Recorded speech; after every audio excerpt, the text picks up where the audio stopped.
Assalomu alaykum. Yaxshimisizlar harmonlar? Navbatdagi savdomiz Redmi'dan Note 14 Pro 8 operativga 256 lik.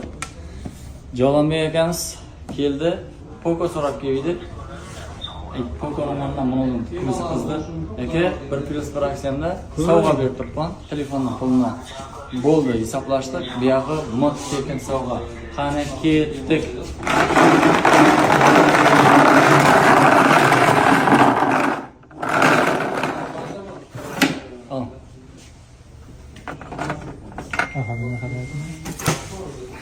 Aç ver. Kızıl bu. Kızıl yazıyor, başka şey yazıyor. Bu nerede? Pechka. Udul pechka. Nasib etsin, hech kimga chiqmadi bu. Hurmatli kuzatuvchilar, mana chiqadi Udul pechkadan. Hamma ko'pchilik kommentariyada yozib turadi. Oddiy narsalar chiqibdi, pichoq navor chiqibdi, yo boshqa narsa chiqibdi deb. Mana Udul pechka. Bir telefon oldingiz, bo'ldi, Udul pechkalar bo'ldingiz. Kir mashinadan tortib super o'yingacha bor. Kelaverasizlar, xizmatdamiz.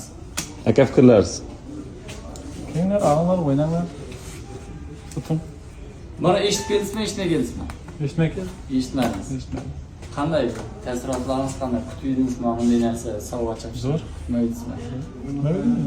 Mayli, haqqan ekan, rost ekan, to'g'rimi? Tavakkal. Tavsiya etasiz. Tavsiya qilamiz. Jorlarni barini berasiz.